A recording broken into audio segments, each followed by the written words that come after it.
1절부터 14절까지입니다. 요한복음 1장 1절부터 14절.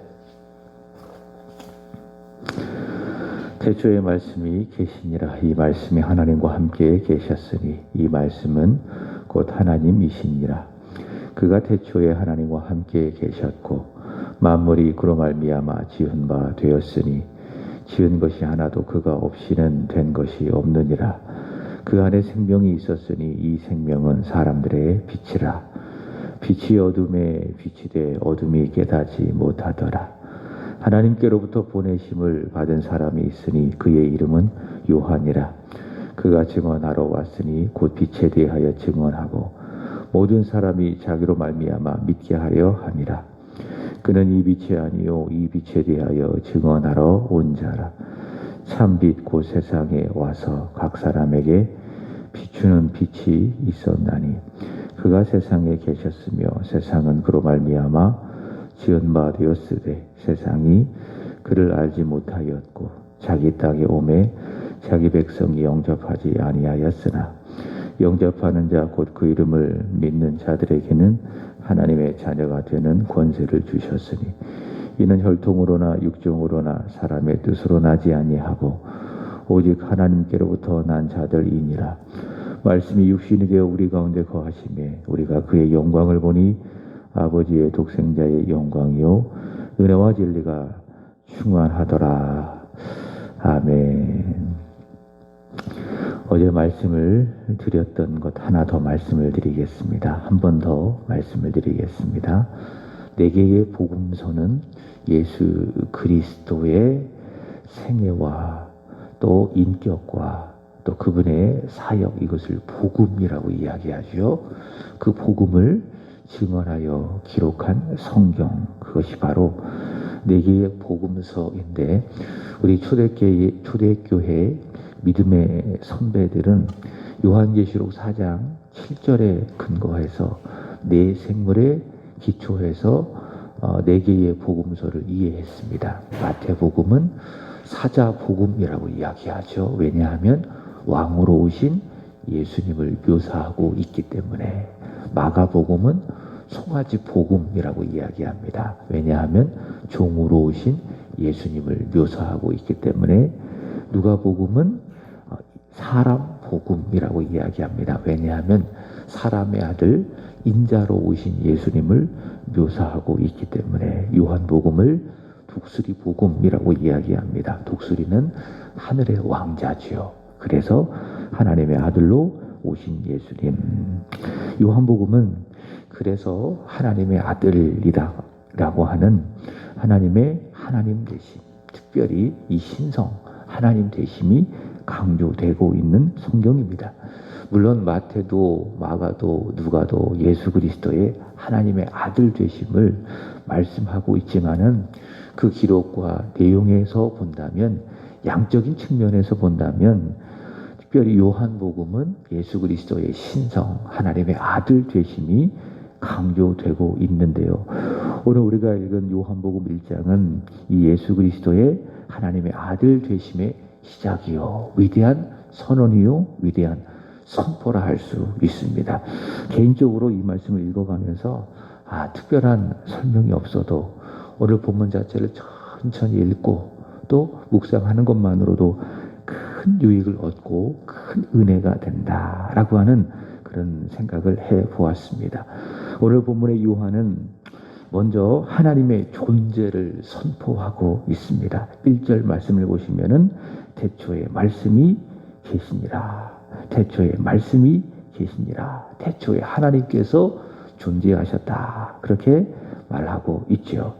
성경은 하나님이 어떻게 존재하고 계셨는지 설명하고 있지 않습니다. 그래서 누군가 이런 얘기를 했다고 이야기하죠. 하나님, 태초에 존재하시기 이전에 뭐 하고 계셨습니까? 어떻게 계셨습니까? 그렇게 누군가 물어봤다고 합니다. 그랬더니 종교개혁자 칼빈이 이렇게 대답을 합니다. 너같이 생각하는 사람을 위해서 지옥을 만들고 있었다. 무슨 말인가 하면은 성경이 말씀하는 데까지만 우리가 이해하고 받는 겁니다. 성경이 기록하지 않는 그 부분에 대하여 억지로 호기심을 가질 필요가 없다.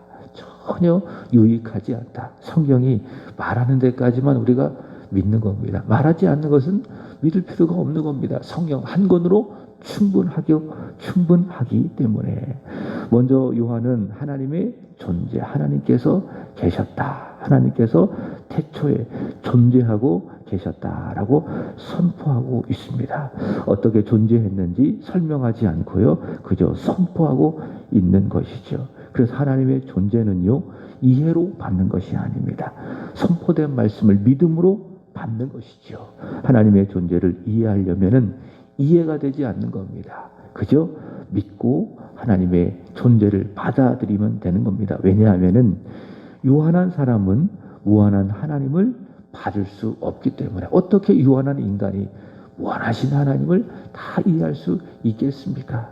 그저 사람은 하나님께서 자기 자신을 이 계시의 말씀으로 우리에게 보여주실 때에 그대로 받기만 하면 되는 겁니다. 내가 하나님을 다 이해하려고 한다면 이해할 수가 없는 것입니다. 어떻게 우리가 하나님, 무한하신 하나님, 모든 인생보다 뛰어나시고 월등하신 하나님을 우리가 다 이해할 수 있겠습니까? 그저 하나님께서 말씀하시면 그대로 우리가 그 하나님을 받고 믿으면 되는 것입니다. 요한은 하나님이 태초에 존재하고 계셨다. 그렇게 이야기하고요. 2절도 마찬가지입니다. 그가 태초에 하나님과 함께 계셨고, 그리고 그 하나님 모든 피조물을 창조하셨다라고 이야기하고 있죠. 태초에 하나님이 존재하셨다. 그리고 그 하나님이 하나님과 함께 계셨다. 그리고 그 하나님은 모든 피조물을 창조하셨다라고 선포하고 있습니다. 3절이 그 말씀이죠. 만물이 그로 말미암아 지은 바 되었으니 지은 것이 하나도 그가 없이는 된 것이 없느니라. 세상을 창조하신 하나님, 태초부터 존재하셨던 하나님, 하나님과 함께 계셨던 하나님, 모든 만물을 무에서 유로 창조하시고 지금도 권능의 말씀으로 모든 세상을 다스리시고 섭리하시는 그 하나님은 누구신가? 말씀이신 하나님이시지요. 그리고 성부 하나님과 구별되어진 성자 하나님, 하나님의 아들 누구십니까? 예수 그리스도이시다라고 하는 것이죠. 자, 근데 그가 창조하신 세상이 어두워졌습니다. 5절의 말씀을 보시면은 이런 말씀이 있습니다. 빛이 어둠에 비치되 어둠이 깨닫지 못하더라. 어둠이라고 하는 것은 죄를 말하죠. 그리고 그 죄의 삭은 사망, 죽음입니다. 근데 어두운 세상에 생명을 주시기 위해서 하나님이 세상에 오셨습니다. 4절과 5절이 그 말씀인데 이렇게 이야기합니다.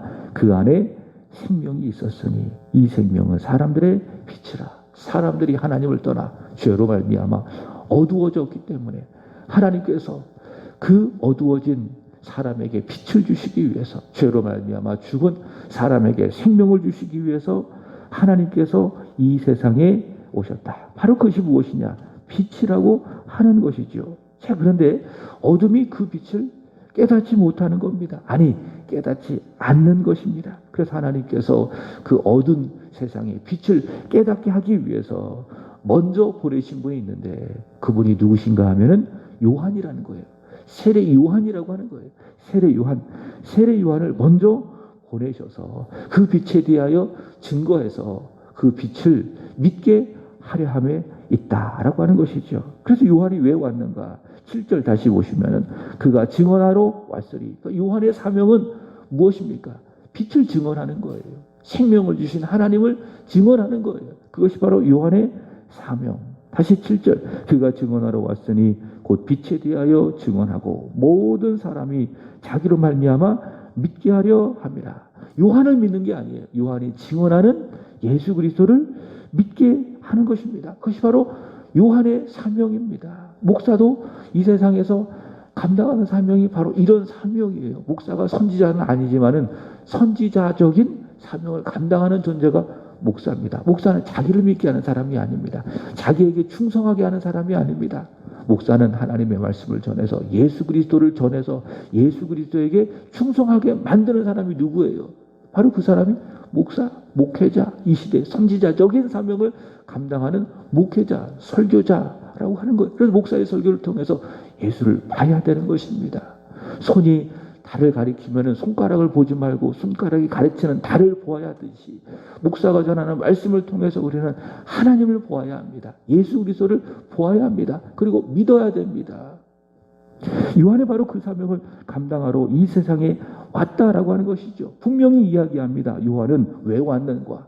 왜 이 세상에 왔는가? 왜 어두운 세상에 왔는가? 증언하러 왔다. 사람들이 빛에 대하여 알지 못하니 그 빛에 대하여 증언하고, 그래서 모든 사람이, 그 증언을 듣는 모든 사람이 자기가 전하는 그 증언을 통하여 믿게 하기 위해서 요한이 이 세상에 하나님의 보내심을 받고 왔다라고 하는 것이죠.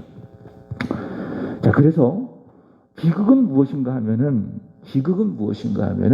내가 어두움에도 불구하고 내가 빛을 알지 못하고, 즉 죄인으로 존재하고 있지만은 자기가 죄인임을 깨닫지 못하고 하나님 없이 자기 생각대로 자기 고집대로 살아가는 것이 비극이며 불행인 것입니다.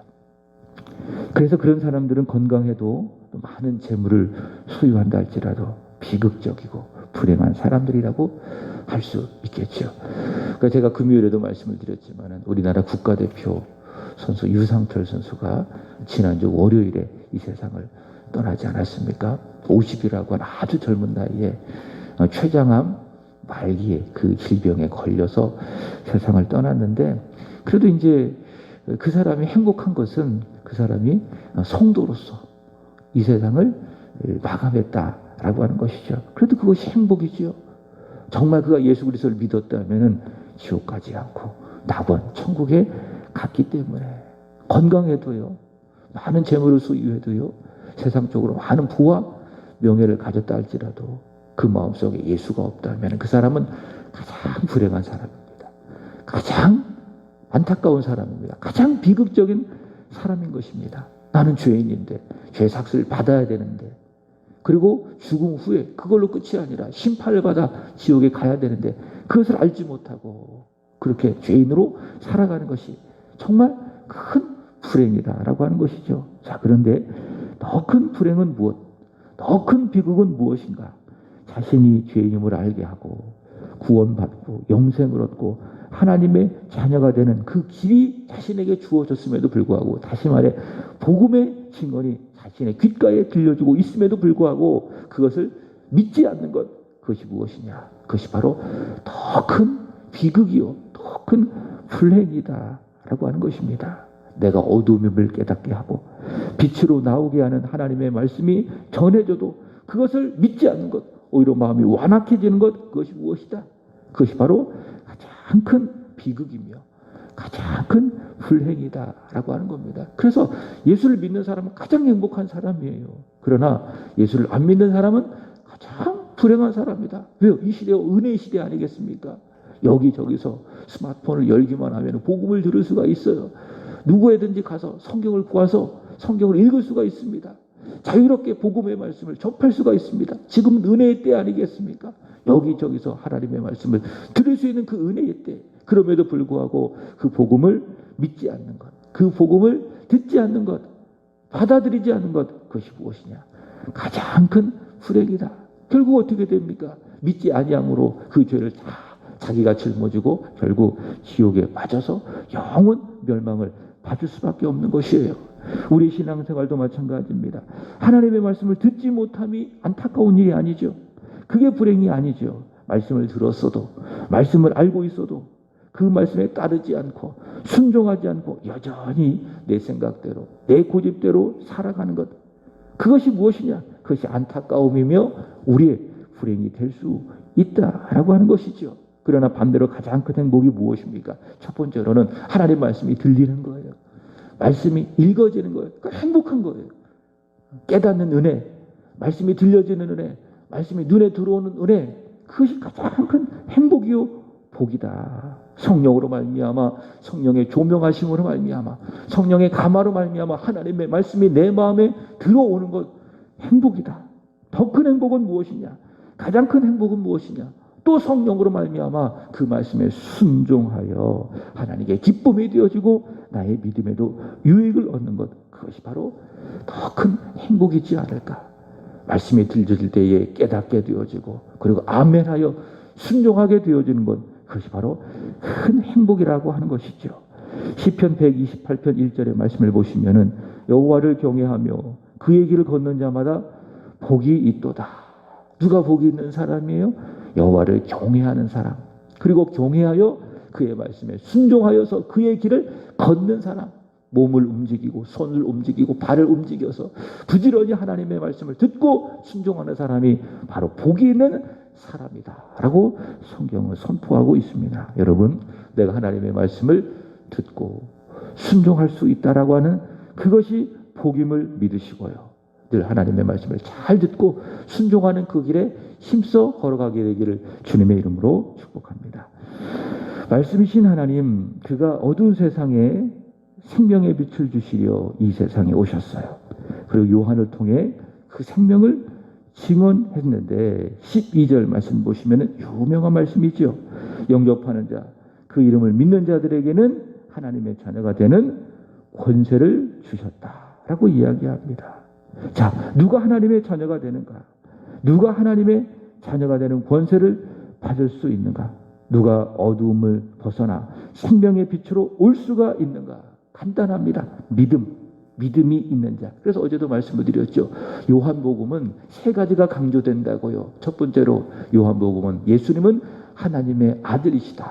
두 번째로는 그 하나님의 아들이심을 믿어야 된다.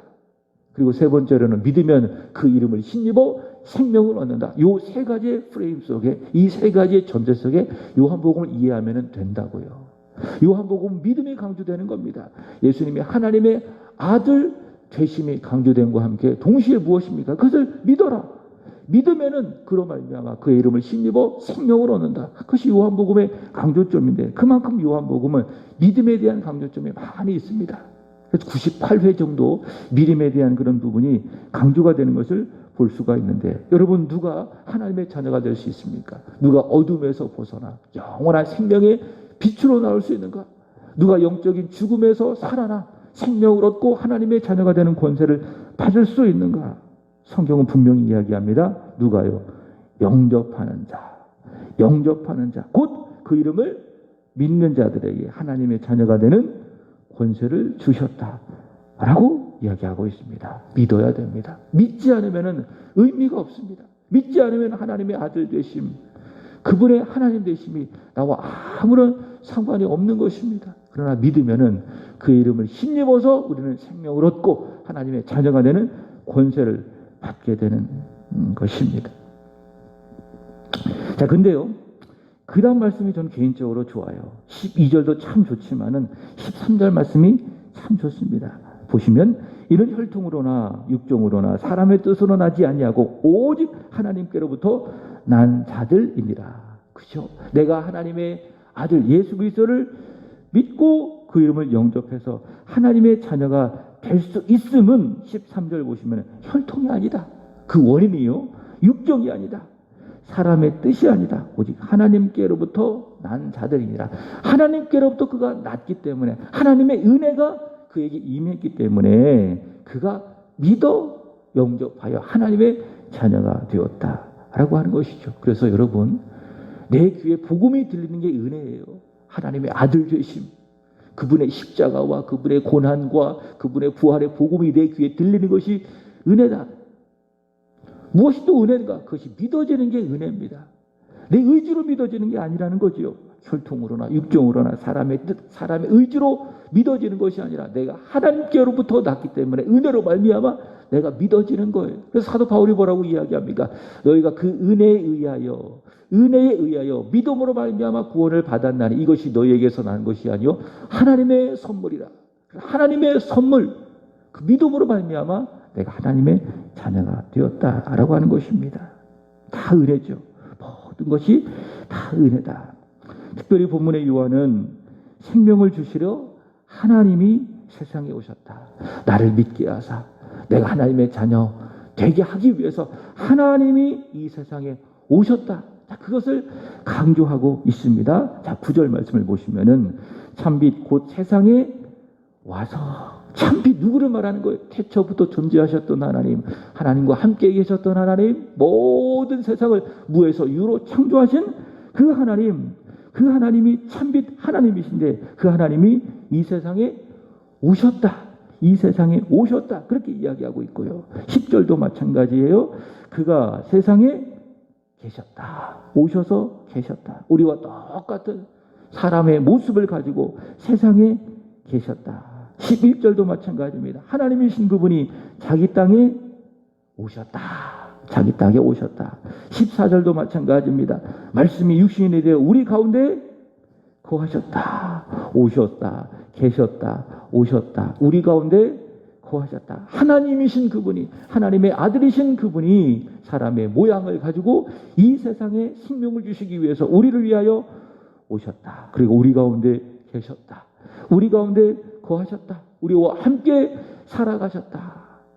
사람이시지만 그분이 하나님이시기 때문에, 자 보세요. 그렇기 때문에 우리가 믿음을 통해서 그의 영광을 보니 충만한 은혜가 비추어지는 것이죠. 14절 다시 보시면은 말씀이 육신이 되어 우리 가운데 거하시며 우리가 그의 영광을 보니 아버지 독생자의 영광이요 은혜와 진리가 충만하더라. 사람이시지만 하나님의 아들이시기 때문에 그분이 우리 가운데 오셨어요. 함께 사셨어요. 우리 가운데 계셨어요. 믿음으로 말미암아 그분을 보니 하나님의 영광이 충만한 거예요. 하나님의 은혜의 진리가 충만한 것입니다. 요한이 바로 그 증언을 하고 있는 겁니다. 얼마나 큰 은혜를 받았겠습니까? 하나님이신 그분을 보지 않았겠습니까? 하나님의 영광을 본 거예요.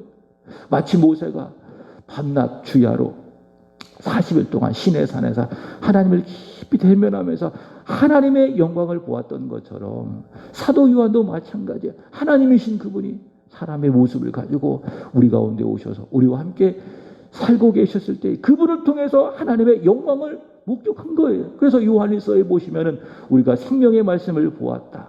눈으로 보았다. 귀로 들었다. 손으로 만진 바 되었다. 그래서 그 영광이 얼마나 귀한지, 얼마나 이 언어로 표현할 수가 없는지. 요한이 말하는 것이 무엇입니까? 아버지의 독생자의 영광이요 은혜와 진리가 충만하더라. 더 이상 표현할 수가 없는 거예요. 그분을 통해서 하나님의 영광을 보고 충만한 은혜를 보고 충만한 영광을 보고 더 이상 언어로 표현할 수가 없는 것이요 엄청난 영광을 목격했다라고 하는 것이죠. 자, 그런데요, 지금 이 시대는 우리는 이 영광을 볼 수 있는가? 이 은혜와 충만한 진리의 영광을 볼 수가 있는가? 있습니다. 어떻게 볼 수 있는가 하면은 지금 이 시대에 우리에게 오셨어요. 우리 가운데에 계십니다. 우리와 함께 사십니다. 그분이 누구신가 하면은 성령님이십니다. 그래서 사도 요한이 존재했던 그 시대에는 하나님의 아들 예수 그리스도가 오셔서 예수님을 통해서 그들은 하나님의 영광을 보고 충만한 은혜, 진리의 영광을 보았습니다. 그러나 오늘 이 시대에는 우리는 성령을 통해서 하나님의 영광을 보고 충만한 은혜, 충만한 진리를 보게 되는 것입니다. 그게 우리가 또한 은혜의 시대를 동일하게 살아가고 있다라고 하는 증거예요. 그래서 나 예수님 보고 싶어요. 나 예수님 만지고 싶어요. 예수님과 함께 살고 싶어요.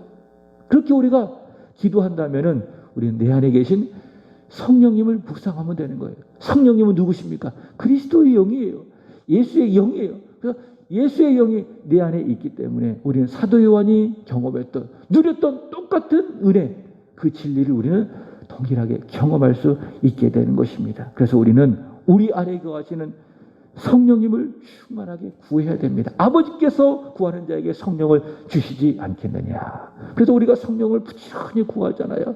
성령 충만함을 구하잖아요. 성령의 은혜를 구하잖아요. 그럼 어제 말씀드렸던 것처럼 성령은 생명의 영이시기 때문에 살아나는 거예요. 그리고 성령은 기도의 영이기 때문에 은혜 가운데 하나님의 뜻을 마땅히 구하게 되는 거예요. 그리고 성령은 사랑의 영이기 때문에 하나님을 사랑하게 되어지고 내 이웃을 사랑하게 되는 것입니다.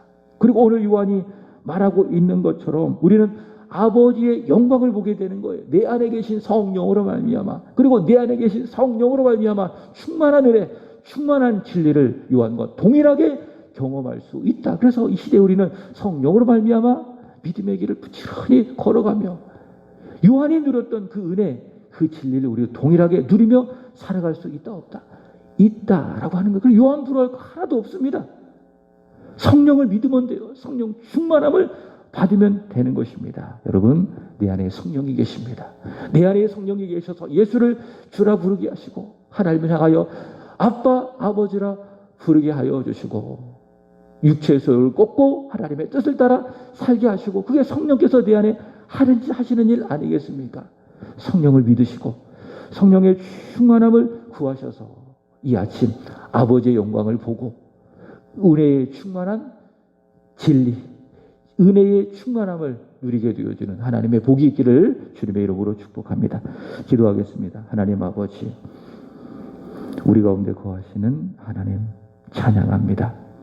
성령으로 말미암아 영광을 보게 하시고 충만한 은혜, 충만한 진리를 누리게 하여 주시옵소서. 하나님, 요한복음을 통하여 하나님의 아들 예수 그리스도를 보게 하시고 믿게 하여 주시고 그분을 깊이 사랑할 수 있도록 인도하여 주옵소서. 하나님, 오늘은 일구역을 위하여 기도드립니다. 이성희 권사님, 남이진홍, 본합, 본경, 은설, 김혜영 권사님, 이소정, 이성수, 이필려 집사님, 서예성, 서예찬 축복하시고 은혜 베풀어 주시고 복을 주시기를 간절히 원하며 충만한 은혜, 진리를 경험하며 누리는 축복의 사람들 되게 하여 주옵소서.